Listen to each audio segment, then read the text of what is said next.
Bien, vamos a ver así brevemente el tema del control convencional en la aplicación de la prisión preventiva.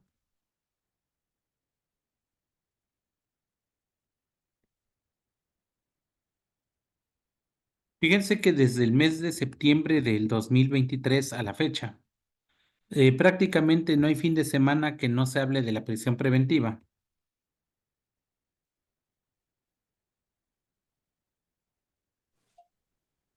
y se le ha venido dando una serie de, digamos, de varios matices.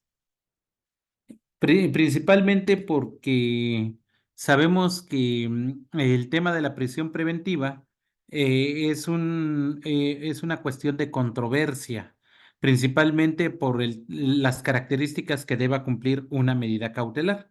Eso no significa que digamos, no se deba aplicar la prisión preventiva, sino más bien de que los criterios de los distintos tribunales colegiados de circuito no se han puesto de acuerdo para ver hasta dónde va a alcanzar, por ejemplo, los efectos restitutorios en el tema de la prisión preventiva.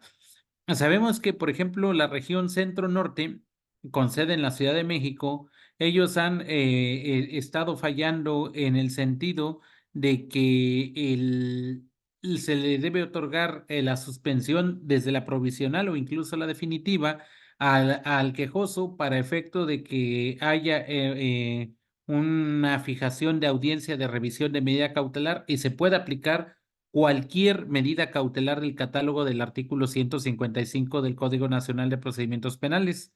Sin embargo, también está la región sur, en donde ya hemos promovido varios amparos y ellos siguen teniendo en cuenta la aplicación del artículo 166 del Código, digo, de la Ley de Amparo, donde dice que el quejoso quedará a disposición del juez de distrito en cuanto hace a la libertad de la persona, pero al juez de conocimiento en cuanto hace al trámite de dicho procedimiento.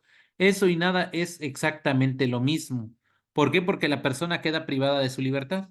En mi consideración, yo creo que el artículo 166 de la ley de amparo es inconvencional.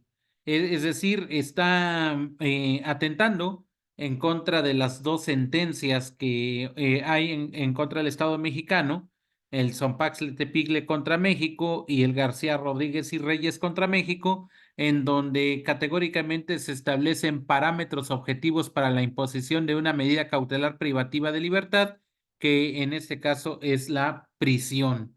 Entonces, por eso consideramos que ahí hay varios parámetros del control convencional en la aplicación de la prisión preventiva, de los cuales iremos analizando en los próximos minutos.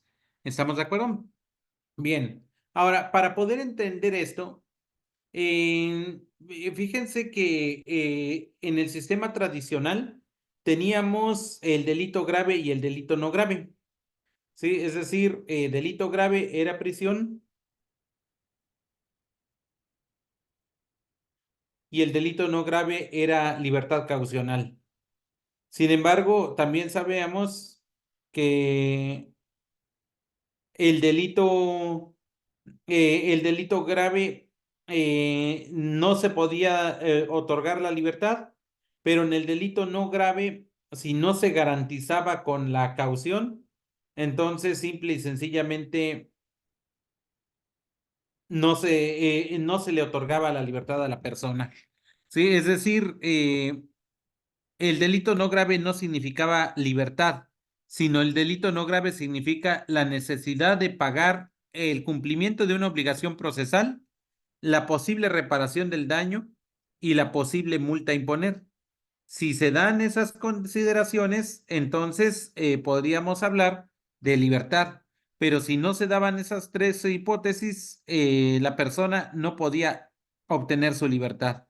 De ahí fue de que en realidad no se estaba inhibiendo una cuestión del delito, sino más bien se estaba criminalizando la pobreza, porque resulta que en estudios de la Organización de las Naciones Unidas, hacia el año 2005-2006, el 70% de las personas privadas de su libertad eran por delitos patrimoniales cuyos montos no excedían de $250. Sí, es decir, aproximadamente de 4,000 o 5,000 pesos. ¿Por qué? Porque simple y sencillamente las personas no podían pagar su libertad caucional pese a tener derecho a la misma. Entonces, cuando se estuvo trabajando esa primera idea, en el contexto constitucional teníamos lo siguiente, sí, que hay en el sistema acusatorio 6 clasificaciones del delito en la Constitución mexicana. Tenemos el delito no grave y el delito grave que solamente se ocupará para el caso urgente. No tiene otra repercusión el tema del delito no grave y delito grave que marca el artículo 150 del Código Nacional de Procedimientos Penales. Es decir, el delito no grave no se puede ejecutar orden de detención y el delito grave se tiene que ejecutar orden de detención. Sin embargo, también sabemos que el caso urgente prácticamente está cayendo en desuso. De los últimos casos que hemos conocido relacionados con este tema, es precisamente el que ocurrió hace un año, en el mes de marzo, abril, de la persona, en este caso, que fue privada de su libertad, el conductor de un globo aerostático que se cayó en San Juan Teotihuacán. Ahí sabemos que esa persona, al haber sido privada de su libertad, lo hicieron a través de la figura del caso urgente, es decir, no pidieron la orden de aprehensión, sino que el Ministerio Público decreta el caso urgente y ya no lo deja salir del hospital, se lleva digamos, la puesta a disposición ante el juez de control y el juez de control considera válida la orden de detención y la persona queda privada de su libertad durante todo el procedimiento. Sin embargo, fuera de esos casos, es decir, fuera de esa hipótesis, yo no conozco algún otro caso donde se haya aplicado la figura del caso urgente en el caso del delito grave. Quizá podríamos decir que el delito grave o no grave se está ocupando para elegir la suspensión condicional del proceso, ¿no? Pues la realidad es de que la media aritmética que marcan los artículos 191, 192 del Código Nacional de Procedimientos Penales no tiene nada que ver con el delito grave o no grave. Simple y sencillamente se trata de figuras jurídicas diferentes. Por otra parte, el artículo 19, párrafo segundo de la Constitución establece el catálogo de prisión preventiva oficiosa, que es donde se discuten en el caso García y Reyes, García Rodríguez y Reyes contra México. Es decir, no se alega la prisión, se alega la prisión preventiva oficiosa, que no se puede sustentar la necesidad de cautela simplemente por el delito que el Ministerio Público le está imputando. Para que se pueda considerar, digamos, una privación de la libertad, tendría que estar en un diagnóstico de evaluación de riesgo procesal y no necesariamente en un catálogo de delitos. Eso es lo que se ataca, es decir, la prisión preventiva oficiosa, no así la prisión preventiva justificada. Evidentemente, el caso Zompazle Tepigle contra México establece, digamos, algunos parámetros objetivos para la aplicación de la prisión preventiva justificada, entre ellos el tema de la racionalidad y la proporcionalidad. Ahora, aquí es muy importante que no pierdan de vista el artículo cuarto transitorio de la reforma del 12 de abril del 2019. Este artículo cuarto transitorio establece que en un plazo no mayor de 5 años se revisará o no la continuidad de la prisión preventiva oficiosa. Eso quiere decir que antes del 12 de abril del 2024, de acuerdo al artículo 4º transitorio de esa reforma, la prisión preventiva oficiosa se tiene que revisar. Es decir, sin necesidad de que hubiese alguna cuestión, digamos, de reformas constitucionales o de reformas legales que establecen la mayoría de los jueces, lo cierto es de que este artículo 4º transitorio de esta reforma regula la necesidad de consolidar las unidades de medidas cautelares. Entonces, eso quiere decir que la prisión preventiva oficiosa, de acuerdo a la propia disposición constitucional y sin necesidad de realizar reforma alguna, si no se hace una revisión de digamos, de la ampliación de la durabilidad de la misma, simple y sencillamente deberá dejar de aplicarse, interpretándolo en sentido restrictivo cuando se trate de privación de la libertad de una persona. Y eso es precisamente sobre el catálogo de prisión preventiva oficiosa que contiene nuestro artículo 19, párrafo segundo de la Constitución, que fue creado en el 2008, ampliado en los años 2012, 2015 y 2019. Bien, ahora, en el catálogo de delitos de delincuencia organizada, aquí llama la atención porque los compañeros jueces federales ya comenzaron a aplicar prisión preventiva justificada y han dejado la prisión preventiva oficiosa a un lado en el régimen de excepción en materia de delincuencia organizada. Es decir, al menos en Almoloya de Juárez, los jueces que están ahí adscritos, todos están aplicando la prisión preventiva justificada. Ya no hay prisión preventiva oficiosa en el ámbito federal, con lo cual yo estoy totalmente de acuerdo con ese criterio, porque ya no están sustentando, digamos, la imposición de la prisión preventiva por el solo hecho de que una persona cae bajo el régimen de excepción en materia de delincuencia organizada, sino que ellos lo están basando cuando se corre peligro inminente hacia la víctima o la sociedad, o cuando haya posibilidad de obstaculización en el desarrollo de la investigación o del proceso. Ahorita tuvimos conocimiento de un caso concreto en donde se hizo un cateo y encontraron a 2 personas que traían droga y traían armas en dicho lugar. Los ponen a disposición del juez de control. Sin embargo, resulta que al momento en que los están, digamos, están judicializando y están debatiendo sobre la necesidad de cautela, resulta que los 2 elementos de la policía fueron privados de la vida en el mismo domicilio donde habían quedado bajo custodia. Esto con el propósito de limpiar el lugar del hecho. Entonces, esto viene a robustecer el criterio 2026-111 y 2026-112 del Semanario Judicial de la Federación, donde establece un régimen de excepción para la cuestión de la inmediación en la incorporación de la prueba en el proceso, con el propósito de proteger tanto a los órganos de prueba como a los, bueno, en este caso los testigos y las víctimas, principalmente cuando existan amenazas o haya un riesgo latente,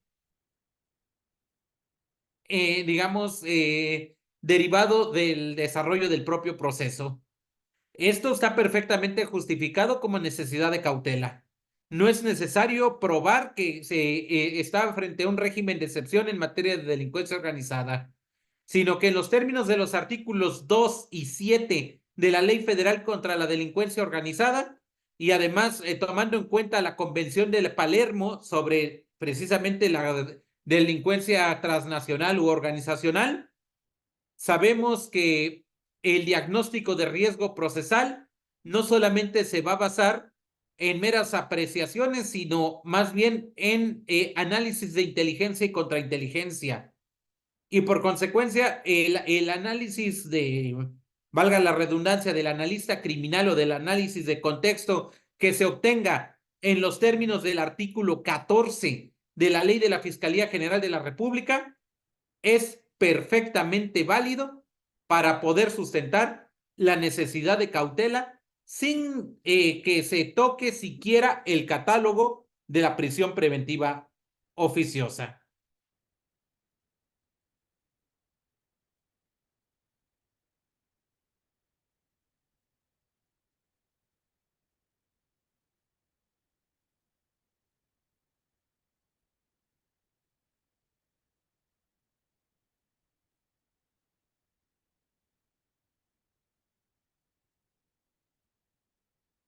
Entonces, lo que se puede observar ahí es de que el cambio de criterios, al menos en el ámbito federal, precisamente en la imposición de cautela, yo lo veo, digamos, válido, pero que todavía hay mucho por definir. Hay varios parámetros que se deben tomar en cuenta que más adelante vamos a analizar, pero yo creo que es un avance importante.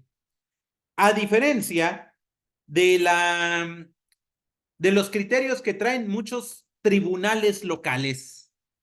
Los tribunales locales traen un criterio bastante limitado, en donde dicen que como no se ha reformado la Constitución y tampoco se ha reformado el Código Nacional de Procedimientos Penales, sigue vigente la prisión preventiva oficiosa. Cuando ya hay criterios de la primera sala de la Corte que están vigentes desde el 2012, 2013, digamos, es una interpretación extensiva de la contradicción de tesis 293 diagonal 2011, donde claramente establece que la jurisprudencia del sistema interamericano es de obligatoria observancia para el Estado mexicano. No pierdan de vista ustedes el artículo 27 de la Convención de Viena sobre el derecho de los tratados, donde en la parte conducente refiere que los instrumentos internacionales firmados por un Estado parte son de obligatoria observancia y el Estado debe proveer de las medidas necesarias para su implementación. De lo contrario, estaríamos incurriendo en una falta de carácter internacional. El artículo 27 de la Convención de Viena sobre los derechos de los tratados es vigente desde 1969 en nuestro ordenamiento jurídico. Por tanto, si sustentamos la necesidad de cautela en una cuestión, por ejemplo, de la Convención de Palermo digamos, del Plan Mérida sobre temas de corrupción o sobre el tema de justicia de excepción, donde se establecen parámetros objetivos para la aplicación de una prisión preventiva, es perfectamente válido. Entonces, con ello podríamos sustentar a nivel fiscalía de que un análisis de contexto, un análisis de fuentes abiertas, un análisis de confronta de información y labores de inteligencia que realicen lo que antes se denominaba el CISEN y también ahora lo que es el CENAPI y la unidad el ININ de la Secretaría de Marina, si hay un diagnóstico de riesgo objetivo de que la persona pertenece a un régimen de excepción en materia de delincuencia organizada, yo creo que sí se justifica la necesidad de cautela y no tiene nada que ver con la comisión de un hecho.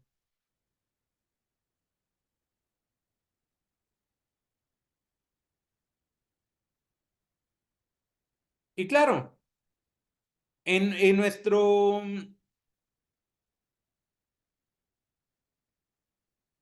nuestro catálogo constitucional se establece el régimen de excepción en materia de extinción de dominio, que se regula en el artículo 7 de la Ley Nacional de Extinción de Dominio. No adentraremos, digamos, a fondo en esa cuestión, pero lo que sí les podemos adelantar que prácticamente todos los delitos en materia de extinción de dominio antes estaban en el catálogo de prisión preventiva oficiosa y que ahora se tiene que justificar la necesidad de la medida cautelar. Lo cierto es de que ese régimen de excepción en materia de extinción de dominio muchas veces atiende también a criterios de justicia internacional.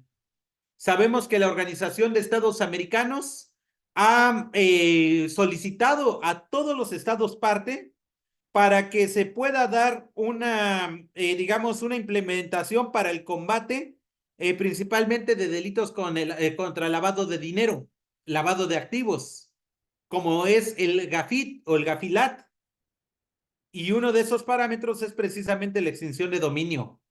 Otro de ellos es precisamente el relacionado con la limitación de la libertad de las personas. Por eso, la unidad de lavado de dinero pertenece a la Fiscalía Especializada contra la Delincuencia Organizada, es decir, la famosa FEMNO. Y tomen en cuenta ustedes que esa cuestión de organización no necesariamente debe ser,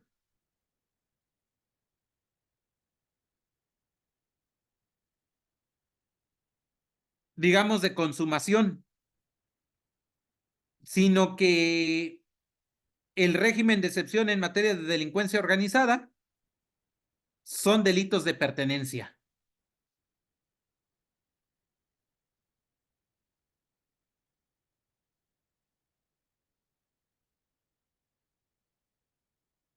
Bien, ahora tenemos aquí que, por ejemplo, en la cuestión de la imposición de la medida cautelar,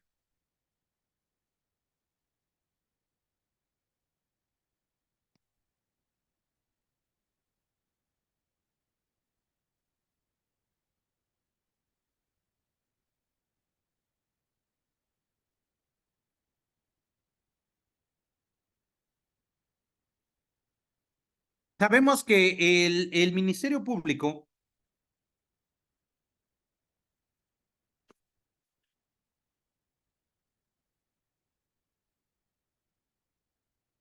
realiza la solicitud de cautela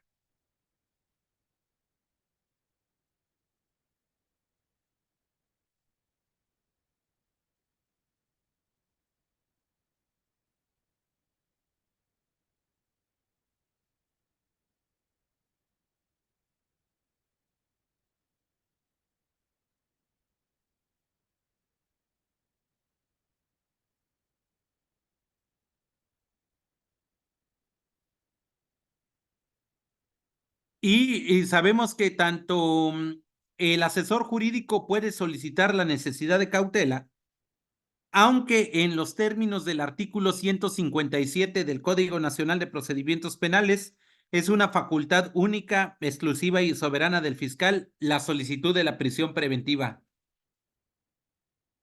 Es decir, el asesor jurídico se puede adherir a los argumentos.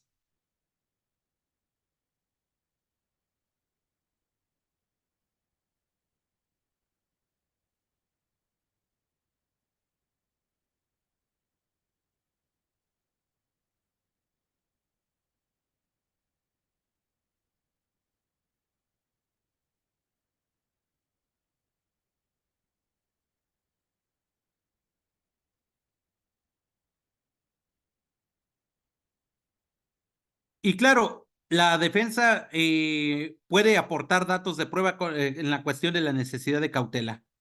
Y aquí no pierdan ustedes de vista que la carpeta de investigación, desde el mismo momento en que se comienza en su integración, tenemos la prueba de los hechos, la prueba de las providencias precautorias y las pruebas que justifican la necesidad de la medida cautelar. Es decir, desde el primer momento vamos a considerar que la prueba de los hechos tiene que ver con la cuestión, digamos, de los elementos que describen el comportamiento típico de una persona. Las pruebas de la providencia precautoria principalmente tienen que ver con la cuestión de la detención. Ahora, la detención no garantiza en automático la aplicación de la prisión preventiva. La detención solamente es para justificar el riesgo procesal de que la persona no pretende sustraerse de la acción de la justicia o que es sorprendido al momento de cometer el hecho. Ahora, en la cuestión de la cautela, evidentemente ahí se tiene que sustentar con el informe de la unidad de medidas cautelares, pero también los informes policiales del modus vivendi de las personas. Es decir, objetivamente se tienen que establecer los parámetros para la necesidad de la aplicación de cautela, llámese peligro de sustracción de la acción de la justicia, peligro inminente hacia la víctima de la sociedad o peligro en la obstaculización en el desarrollo de la investigación o del proceso. Es decir, ahí tenemos la cuestión de las evaluaciones de los riesgos procesales. Ahora, bien, fíjense que en los parámetros interamericanos de derechos humanos y prácticamente todas las legislaciones latinoamericanas, por ejemplo, si ustedes le echan una mirada rápida al artículo 178 del Código Procesal hondureño, o si ustedes leen la ley 906 diagonal 2004 de Colombia, o si ustedes revisan el Código Orgánico Integral Penal del Ecuador, o el Código Orgánico Procesal Penal de Venezuela, o el Código Procesal Penal chileno, o el Código Procesal Penal paraguayo. En todos los códigos se establecen estos tres parámetros de evaluación de riesgo procesal. ¿Sí? Es decir, el, el peligro de sustracción de la acción de la justicia, el peligro inminente hacia la víctima en la sociedad y el peligro de obstaculización en el desarrollo de la investigación o del proceso.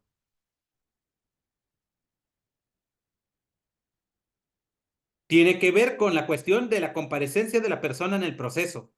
Tiene que ver con la cuestión de que si hay un riesgo hacia las personas en el proceso. Y tiene que ver con la cuestión si hay un riesgo también de la destrucción de pruebas con relación al proceso mismo.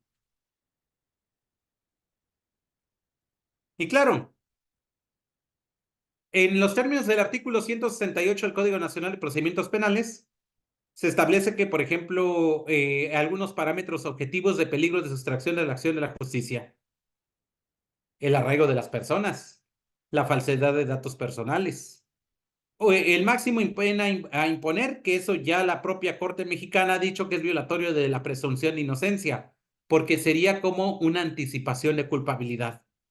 Pero también es importante establecer el comportamiento posterior del imputado al hecho. Esto quiere decir que vamos a ver si él está o no colaborando o compareciendo en el proceso. Recuerden ustedes que la inobservancia de medidas cautelares previamente impuestas y el desacato a citaciones para actos procesales se podrá considerar como peligro de sustracción de la acción de la justicia. ¿Pero qué creen?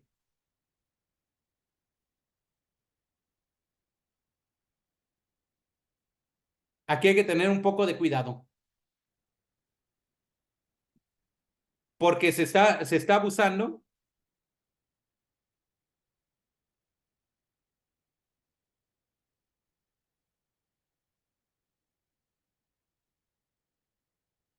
de los, digamos, de los informes policiales para tratar de justificar un riesgo procesal. ¿Qué es lo que está sucediendo en la realidad? Francamente, lo que está pasando es de que los policías realizan supuestas manifestaciones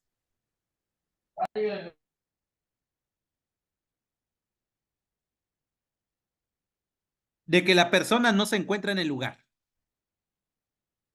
o realizan simulación de citaciones para efecto de que la persona no comparezca el día y hora que ha citado o que se ha referido por la persona, o en este caso por la gente del Ministerio Público.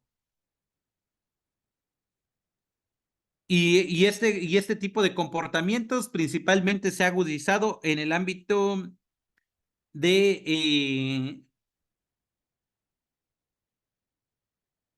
de la Fiscalía Especializada en materia de delincuencia organizada. Fíjense que el día 26 de enero del 2024 teníamos una cita con una persona y llegamos a la fiscalía. Y la fiscalía dice, no encuentro la cita y por tanto no los voy a recibir.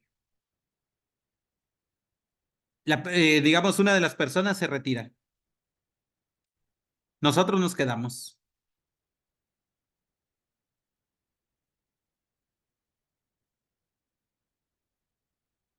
Entonces, ahí, qué es lo que pasó? De que insistimos que se tenía la cita y se tenía el citatorio enviado por correo electrónico. Pero por otra parte, también, digamos, lo que estaban buscando ellos era precisamente de que la persona se retirara y que no hubiese registro alguno de que estuvieron ahí presentes. Yo les puedo decir que tomamos una fotografía de manera cautelosa en donde se señala el ticket con la fecha y la hora en donde estuvimos presentes.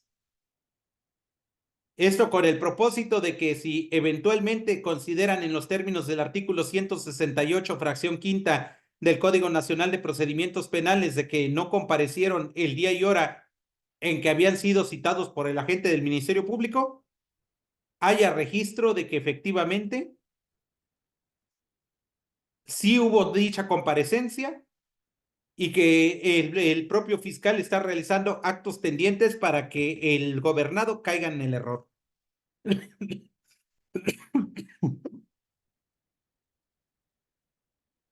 Por eso,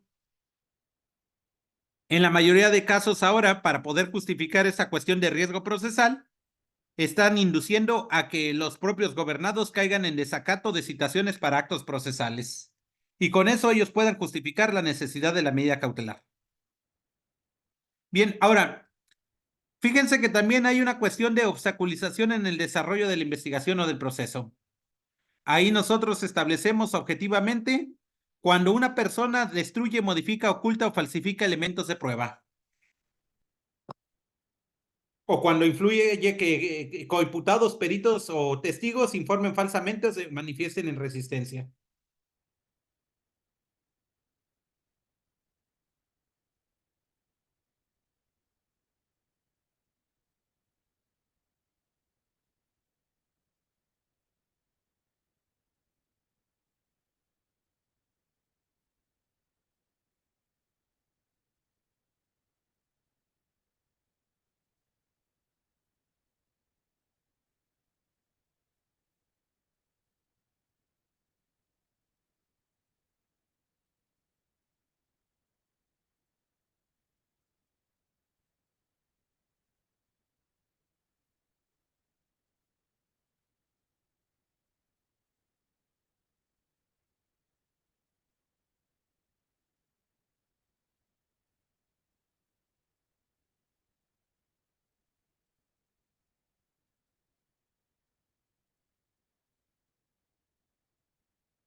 Bien, ahora, también cuando existe intimidación, amenazas o obstaculización en la labor de los servidores públicos que participen en la investigación.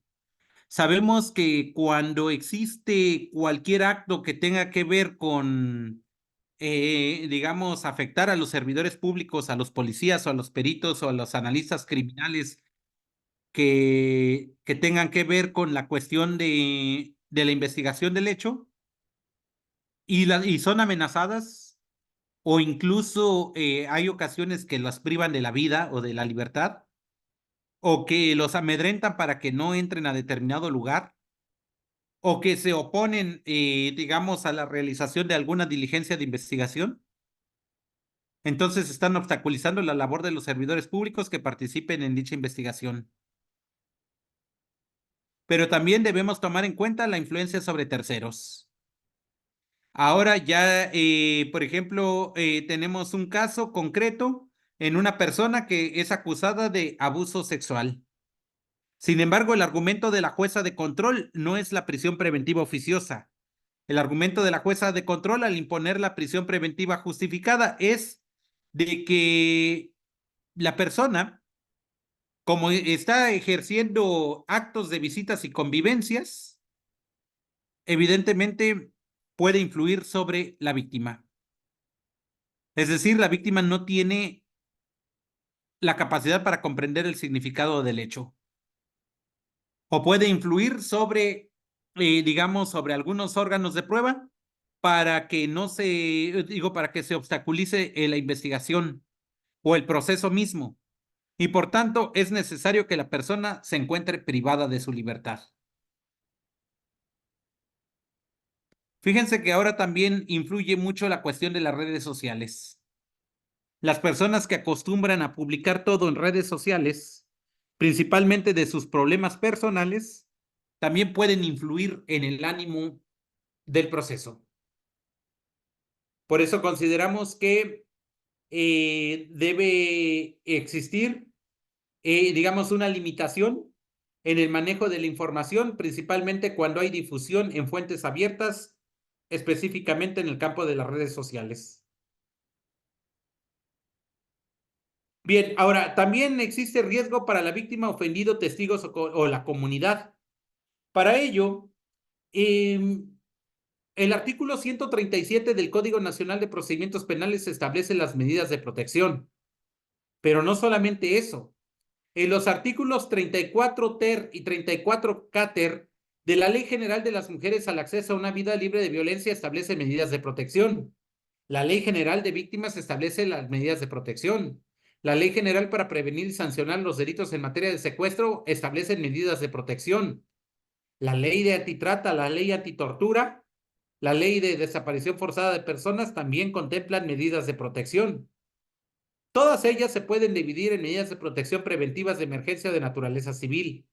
Pero para la imposición de dichas medidas de protección también se exige la aplicación de un diagnóstico de riesgo criminológico, así como tomar en cuenta los registros previos, como lo trae el primer párrafo del artículo 167 del Código Nacional de Procedimientos Penales. Sin embargo, estos parámetros no son inconvencionales.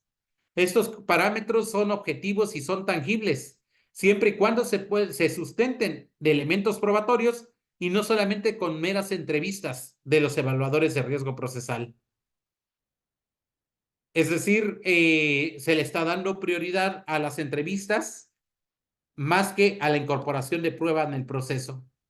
Y eso, evidentemente, también puede trastocar el tema de la presunción de inocencia.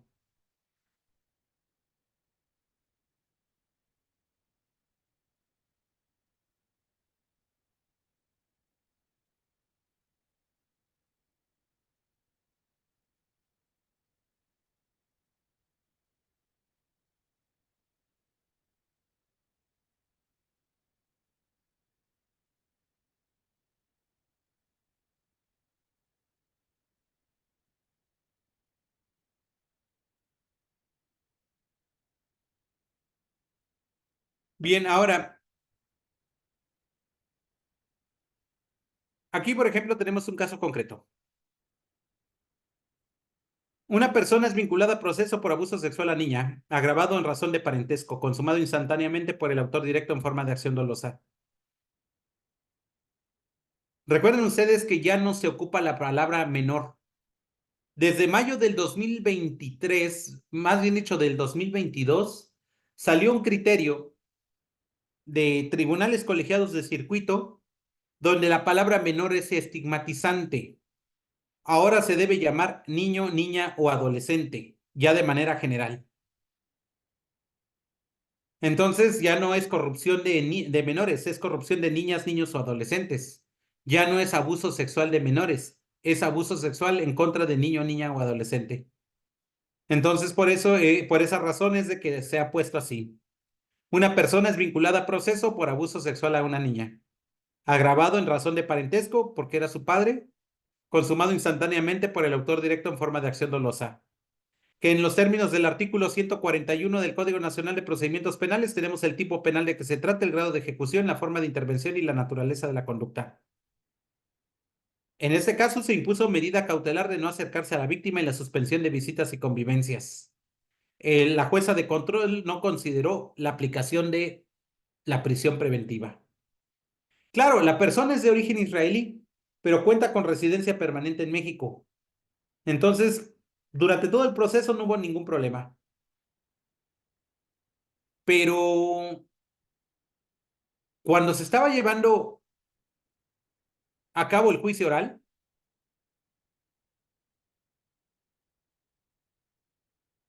pero el hermano del imputado ha enviado mensajes a la pareja de la mamá de la víctima de que les va a causar daño. El hermano del imputado no es sujeto procesal. Ha enviado mensajes a la pareja de la mamá de la víctima, es decir, ni siquiera a la víctima ni a quien podríamos considerar como ofendida, sino a un tercero. Y ahí es donde debemos discutir hasta dónde debe alcanzar los datos de prueba para justificar el cambio de cautela. Si a nosotros nos han enseñado que el derecho penal es intuito persona, es decir, no es extensible frente a terceros. Lo que haga mi hermano o mi hermana no me es vinculante para mí.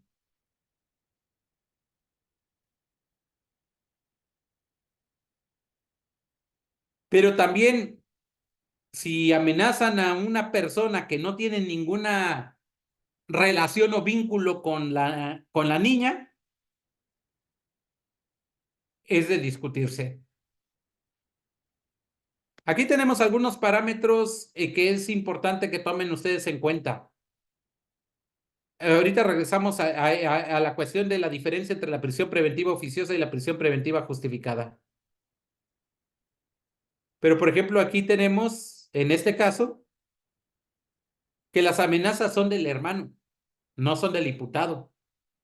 No se profirieron a la víctima ni a su representante. Y en el caso concreto se debe iniciar carpeta de investigación por separado. Pero ustedes dirán, bueno, pero el domicilio del acusado, bueno, él es residente permanente. Y tiene la forma de probar que durante 10 años en el mismo domicilio. Por esa razón no se le puede imponer la prisión por falta de arraigo, aun cuando sea una persona extranjera. Ahora, el quantum a la pena imponer, pues podemos considerar que es abuso sexual agravado. El estatus del proceso es el periodo de preparación para el juicio oral. Todavía no se ha celebrado la audiencia de debate. Pero sí es importante incorporar prueba de cautela. Y ahí es donde les pongo una serie de ejemplos de cuáles serían algunas medidas, o más bien dicho, cuáles serían algunas pruebas que pudiesen sustentar, por ejemplo, en el caso concreto, la necesidad de un diagnóstico de riesgo procesal. Por ejemplo, si tenemos que hay un oficio a la embajada de su país para saber la vigencia de su pasaporte. El oficio al Instituto Nacional de Migración para saber sus entradas y salidas del país. El oficio a la Dirección General de Aeronáutica Civil para que informe a las líneas aéreas si ha existido compras de boletos de avión. El oficio a las empresas controladoras de viajeros frecuentes, los datos de viajero frecuente y ver si es coincidente con el imputado. Principalmente son 3 empresas gigantescas de viajeros frecuentes. Y digamos, el oficio a la administradora regional del SAT para saber su constancia de situación fiscal a través de la Fiscalía Especializada de Control Competencial. También el oficio al IMSS para saber si cuenta con actividad laboral vigente y su cotización. O, por ejemplo, solicitar información financiera firmado por el titular. Información al CENAPI. La solicitud de datos conservados a través de juez de control. La localización geográfica en tiempo real de dispositivo móvil, así como, digamos, la ubicación para saber si está o no cercano hacia la víctima o hacia las personas que conviven con la víctima.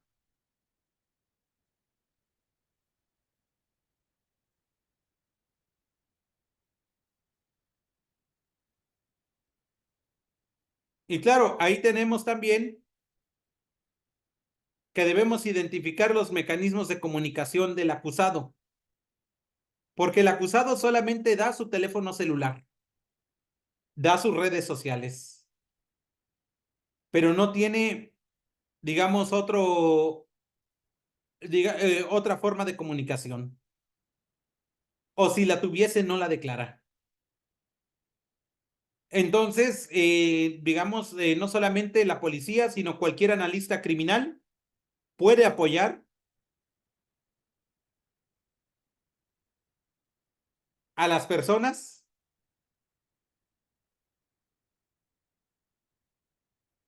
en este caso a los fiscales, para otorgar la información objetiva de que esta persona está realizando actos de intimidación o de obstaculización cuando se trata de personas relacionadas. Y claro, aquí tenemos, por ejemplo, la identificación de la identificación de vehículos y distintas formas de movilidad con las que cuenta, tenga a su alcance el imputado.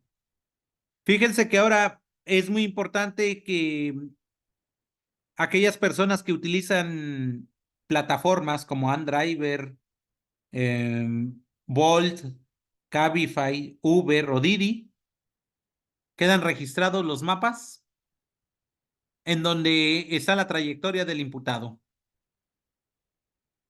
Y esas distintas formas de movilidad con las que cuenta a su alcance perfectamente se pueden considerar para un diagnóstico de riesgo procesal. Es decir, la mayoría de los jueces dicen, es que esta persona hay riesgo que se acerque a la víctima. Ah, pero si la defensa aporta como dato de prueba los mapas de los últimos 3 meses del imputado donde ha tomado el Uber o el Cabify y se dan cuenta que ni siquiera vive en la colonia, sino que está en otro domicilio distante al que donde radica la víctima, a que no tiene ningún acercamiento geográfico entre uno y otro. Yo creo que esos datos de prueba perfectamente se pueden incorporar en un proceso judicial. Por ejemplo, aquí estoy abriendo mi aplicación de Didi.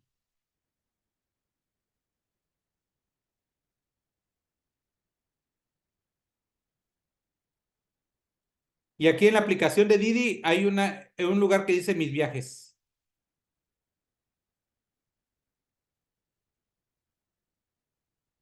Y por ejemplo, aquí tenemos cuáles han sido los últimos 10 viajes. Y establece exactamente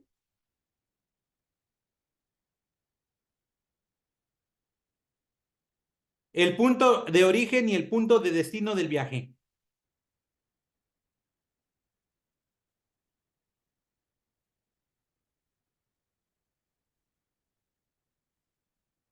Donde no hay lugar a dudas de cuál fue la trayectoria de ese viaje. E inclusive se sabe cuáles son las rutas exactas con relación a ese viaje. Por tanto, en mi consideración, creo que sí se puede incorporar no solamente los screenshots, sino también a través de un investigador de la defensa o de un analista criminal, el, esta información para poder justificar que esta persona, al menos en los últimos 30 días, no ha tenido ningún acercamiento con el lugar del hecho, con el lugar del hallazgo con el lugar distinto al hecho o el hallazgo, o con la víctima o algún testigo relacionado con el hecho, sino que su punto de origen y punto de destino siempre va a ser el mismo. Yo creo que es más fácil la obtención de esos screenshots de los últimos viajes que propiamente solicitar la geolocalización de las antenas del teléfono celular.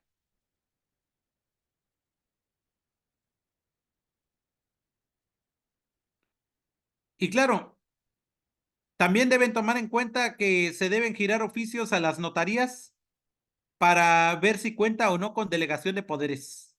Recuerden ustedes que ya hay una base de datos donde se registran los poderes a nivel nacional.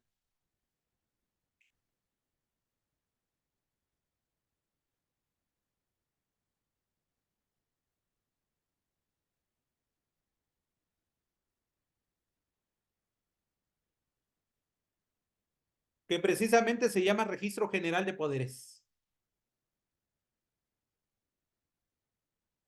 ¿Con qué objetivo, doctor? Perdón, no escuché. El Registro General de Poderes es con el objetivo de que cuando se cometen delitos relacionados con personas físicas y jurídicas, se puedan aplicar, digamos, medidas cautelares y entre ellos la limitación de dichos poderes, que no puedan ejercer el objeto social específicamente ese apoderado. De lo contrario, entonces corre el riesgo de obstaculización en el desarrollo de la investigación o del proceso. El camino cómodo de los jueces es, tienes poder notarial sobre la empresa y es un riesgo de la empresa, prisión preventiva. Cuando en realidad solamente bastaría con que se ordene la cancelación o la suspensión del poder mientras se sigue el proceso. Por ejemplo, tuve un caso de administración fraudulenta y le dijeron, te vas a quedar en prisión preventiva porque tienes el token, tienes la firma electrónica autorizada en el SAT y tienes, digamos, la cuestión de acceso a los estados financieros. Y además tienes poderes notariales debidamente registrados en el registro correspondiente. Y por tanto, es un riesgo para la empresa y es un riesgo para los socios. Y además por tu conocimiento técnico como contador, se puede, digamos, hay un diagnóstico de riesgo procesal alto. Pero si se gira un oficio para la suspensión de ese poder mientras se sigue el proceso, yo no le veo la necesidad de privarlo de la libertad, porque iría en contra de la cuestión de la proporcionalidad. En todo caso, el abogado defensor también puede incorporar esa solicitud de cancelación de poderes, con el propósito de garantizar que efectivamente no correrá ningún riesgo la empresa a la cual está representando y de la que se adolece de que supuestamente se ha cometido un hecho delictuoso. Si se dan cuenta, la incorporación de prueba de la cautela no tiene nada que ver con el hecho, pero es bastante amplio para que ustedes puedan considerarlo como parámetros objetivos dentro del control de la convencionalidad. ¿Por qué? Porque la proporcionalidad, precisamente uno de esos elementos es la cuestión de la exhaustividad. Tenemos que ser exhaustivos en la incorporación de las pruebas. Y aquí, por ejemplo, tenemos, por ejemplo, si hay una cuestión de amenazas. Si utilizaron el correo electrónico, la mensajería instantánea.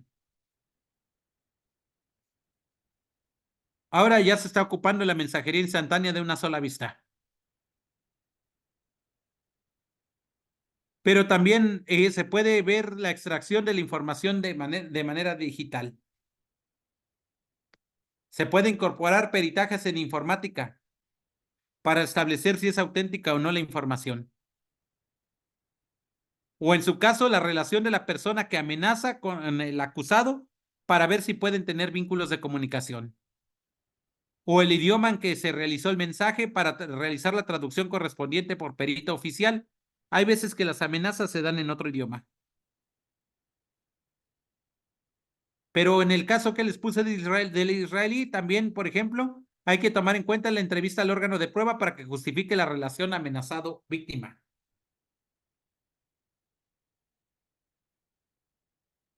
Ahora ya la mayoría de las amenazas ya no se dan de manera presencial.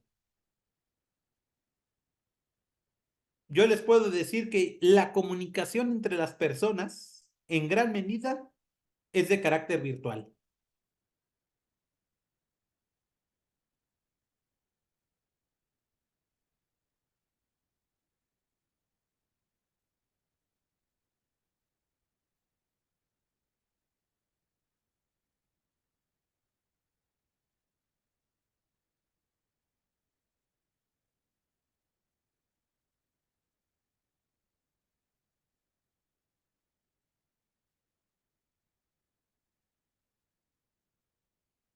Ahora el tema de la violencia psicológica o el tema del derecho a la imagen importa más que una palabra o incluso un insulto de manera presencial. Ya todo es de carácter virtual.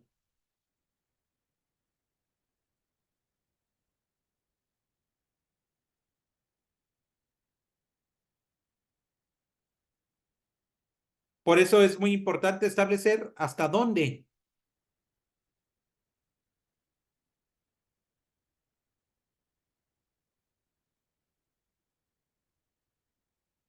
es necesario que la persona, sea o no privada de su libertad, pueda tener acceso a las plataformas digitales.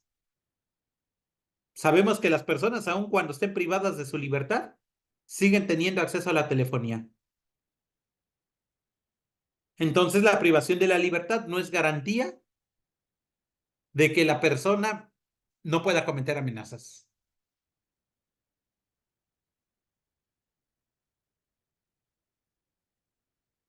Claro, para que ustedes puedan solicitar revisión de medida cautelar, nuevamente establecemos peligro de fuga, peligro hacia la víctima en la sociedad o obstaculización del proceso. Hay que atender el pasaporte vigente, las entradas y salidas del país, la información laboral, la información notarial. En el caso de la peligro de la víctima en la sociedad, las amenazas, la relación entre el amenazante y el acusado, hay que tomar en cuenta los datos conservados, la ubicación geográfica del acusado en los últimos 30 días, la obtención de información a través de fuentes indirectas para tener contacto con la víctima. O, por ejemplo, en el caso de la obstaculización del proceso, las asistencias a las audiencias o el contacto que puedan tener con los órganos de prueba de cargo.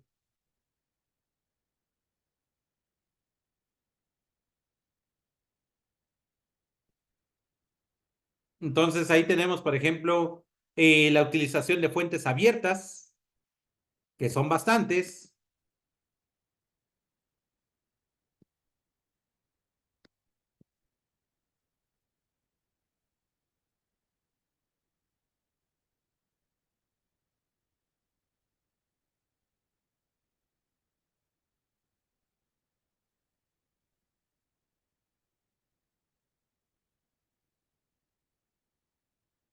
y que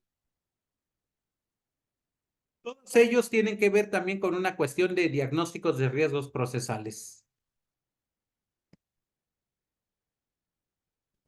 Sí, es decir, yo creo que establecer la justificación de la cautela única y exclusivamente con un parámetro,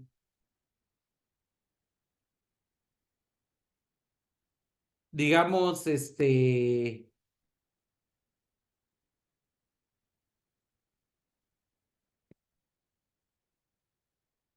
persuasivo,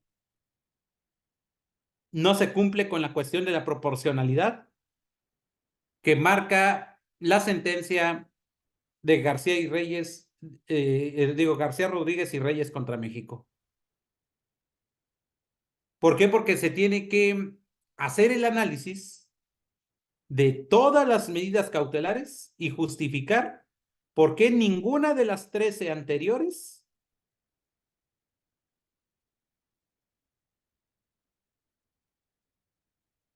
justifican la necesidad del riesgo procesal. Son suficientes para garantizar que la persona cumplirá con sus obligaciones procesales. Y por último, y aquí quiero, digamos, tomar en cuenta esta cuestión, que no es lo mismo la aplicación de la prisión preventiva oficiosa que la prisión preventiva justificada. Porque resulta que por ahí me salió un juez de Quintana Roo donde dice, no te puedo otorgar la suspensión con efectos restitutorios porque el único que puede solicitar, cambiar la medida cautelar es el juez de control. Sí, pero si te imponen medida cautelar de prisión preventiva justificada, es cambiable. La prisión preventiva oficiosa, 2 años se tiene que ejecutar. ¿Por qué? Porque la prisión preventiva oficiosa depende de un catálogo de delitos. La prisión preventiva justificada depende del diagnóstico de riesgo procesal. En la prisión preventiva oficiosa no requiere mayor motivación que el hecho imputado. Los demás son argumentos accesorios. En la prisión preventiva justificada es fundamental motivar la necesidad de cautela en los riesgos procesales y verificar que sea la última ratio para garantizar en el cumplimiento de un proceso. En el caso de la prisión preventiva oficiosa, su duración es de 2 años y puede prolongarse por el ejercicio del derecho de defensa. En el caso de la prisión preventiva justificada, su duración es de 2 años, pero puede cambiarse en cualquier momento si hay cambio de circunstancias. Al imponerse la prisión preventiva oficiosa, no se puede modificar en ninguna circunstancia. A diferencia de la prisión preventiva justificada, que al imponerse puede modificarse si varían las condiciones que justificaron dicha imposición. Tomen en cuenta que la prisión preventiva oficiosa fue declarada inconvencional por la Corte Interamericana de Derechos Humanos. La prisión preventiva justificada es convencional y es constitucional. Y claro, la prisión preventiva oficiosa está sustentada en el artículo 167 del Código Nacional de Procedimientos Penales y la prisión preventiva oficiosa en el 155, fracción 14 de nuestro Código Nacional. Entonces, con base a todos estos materiales y la necesidad de cautela, pues yo creo que es necesario incorporar aspectos tecnológicos de las medidas cautelares. Por ejemplo, implementar un NIP electrónico para que la firma periódica sea a través de la Asociación Mexicana de Bancos. O la localización geográfica en tiempo real de estos dispositivos móviles. O la aplicación de identificación de las personas a través de cualquier equipo de cómputo telefónico. Y hay aplicaciones que reconocen biométricamente a las personas.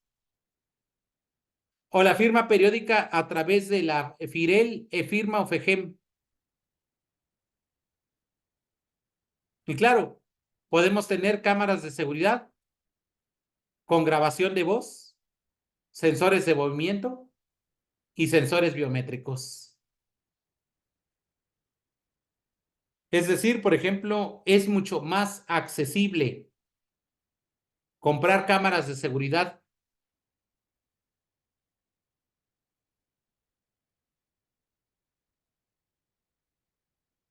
para ponerlo en un domicilio y con eso se garantice la continuidad del proceso que poner a policías a resguardar el lugar del hecho o el lugar, más bien dicho, de la residencia de una persona.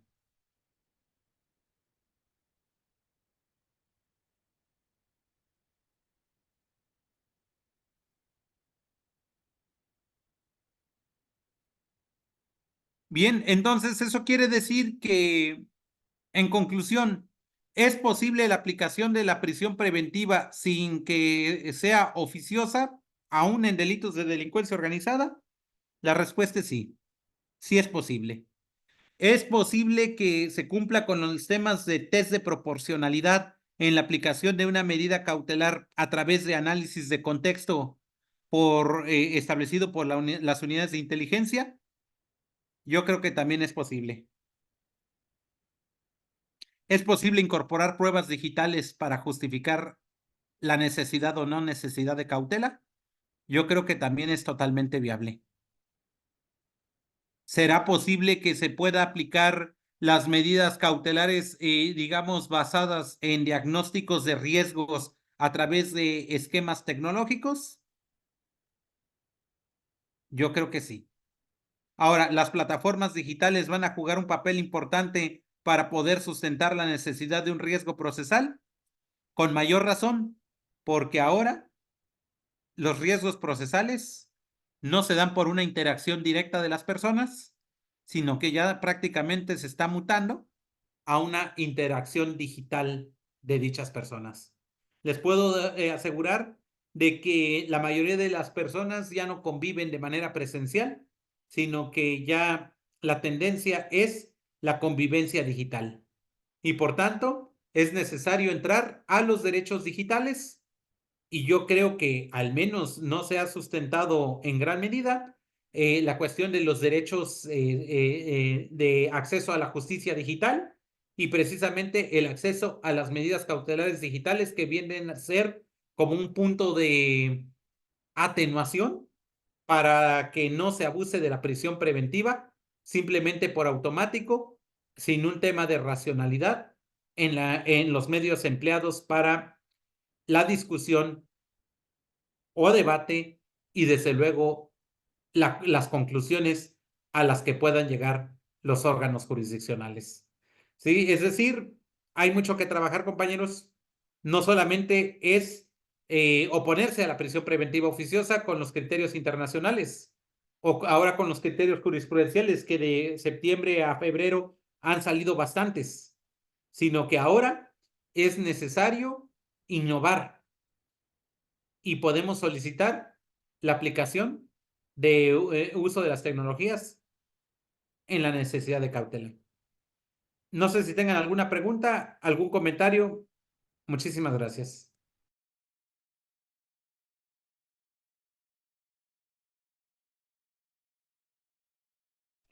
No, doc, muchas gracias a usted. Doctor, yo tengo una duda. En una audiencia de tutela de derechos, un juez de control dijo que los únicos que podían recabar entrevistas era la policía de investigación y el agente del Ministerio Público. Entonces, a mí me causa mucho pensar porque ¿dónde está el principio de igualdad? Tengo entendido, según nuestro Código Nacional, que la víctima también puede aportar datos de prueba a través de las fuentes abiertas, como son las entrevistas. Tanto víctima como abogado defensor pueden incorporar entrevistas. Son perfectamente válidas. Gracias, doctor. No sé si tengan alguna otra pregunta. No, Doc, nomás un poquito cerca de esto, pero no muy preciso con el tema. ¿Qué pasa cuando el Ministerio Público en audiencia inicial, o más bien desde que solicitó la audiencia privada para pedir la forma de conducción de orden de aprehensión, modificó descaradamente los registros, e imputó a una persona manejando y esto, y cuando ni siquiera estuvo en el lugar, ni en vehículo, ni nada? Y eso motivó la conducción de la orden de aprehensión, y ya cuando en las audiencias de continuación, pues el juez le dijimos que nada y le pregunta, ¿en esto? No, no iba en el vehículo, no, no estaba en ese lugar esa persona, no. Así de descaro, y digo que era motivo de delito por parte del Ministerio Público.